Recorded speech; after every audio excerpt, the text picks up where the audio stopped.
Então, entrando no conteúdo de biologia aí, falando sobre genética molecular, a gente vai falar primeiramente, né, sobre as características dos humanos, né, e como isso está atrelado à formação das proteínas.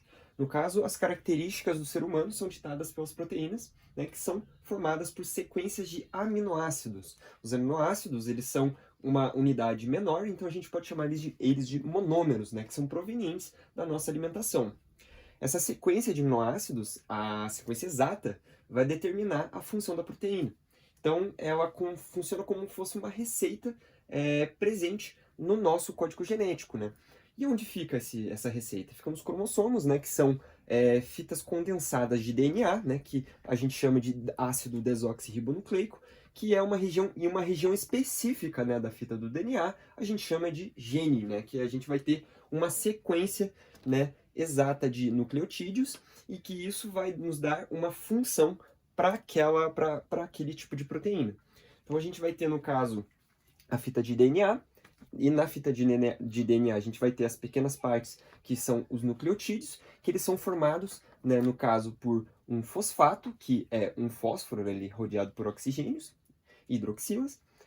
A gente vai ter uma pentose, que é um açúcar, né, com cinco carbonos, no caso, né, do DNA. E a gente vai ter uma base nitrogenada. A base nitrogenada vai ser a única coisa que vai ser variável. E é justamente isso, né, que forma um código diferenciado para cada tipo de proteína, para cada tipo de gene, né, no caso. Então, uma posição exata, né, da fita de DNA vai ter uma sequência determinada pelas bases nitrogenadas. A gente tem, entre as bases nitrogenadas, a gente vai ter as púricas, que são formadas por dois anéis aromáticos. Veja que no caso da adenina, a gente tem dois anéis aromáticos. E no caso das pirimídicas, a gente vai ter um anel aromático. No caso aqui da timina, a gente vai ver, né, com apenas um anel aromático. A gente sempre vai ter uma ligação entre adenina e timina, e guanina e citosina. Então a gente vai ter uma púrica com uma pirimídica, sempre assim. Se a gente está falando de uma ligação entre uma adenina e uma timina, a gente vai fazer uma ponte a ligação entre essas duas bases nitrogenadas vão formar duas pontes de hidrogênio, né? Que era o termo antigo. A gente fala então que vão formar duas ligações de hidrogênio. Quando a gente está falando de adenina e timina, ou timina e adenina. Mas quando a gente está falando de guanina e citosina, a gente tem três ligações. A gente vai ver agora como funciona a ligação de uma fita com a outra fita e a ligação das fitas em si, né? Como elas são formadas em cadeia.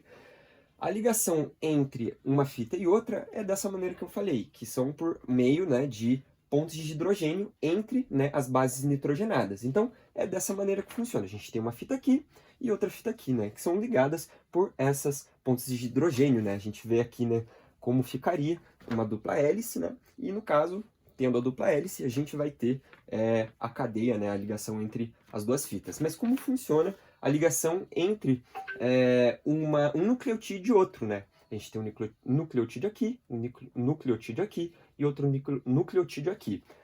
A ligação que eles são feitas na mesma fita funciona por uma ligação chamada de fosfodiéster.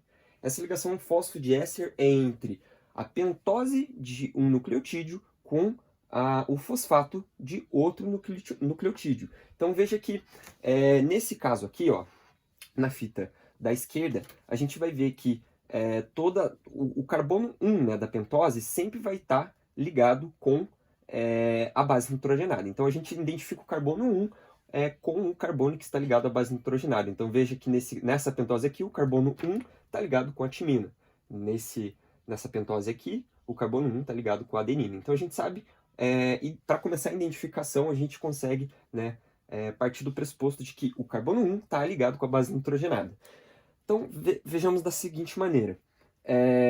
Nesse caso aqui, a gente tem toda essa parte aqui, ó, é o que forma o nucleotídeo. Veja que a ligação fosfodiéster está acontecendo no carbono 3, certo?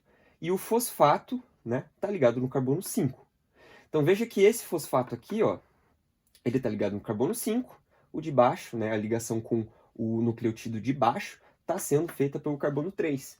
Então a gente tem 5 3, 5, 3. Então, a gente tem essa sequência de 5, 3, 5, 3. A gente, então, chama essa sequência de 5 linha, 3 linha.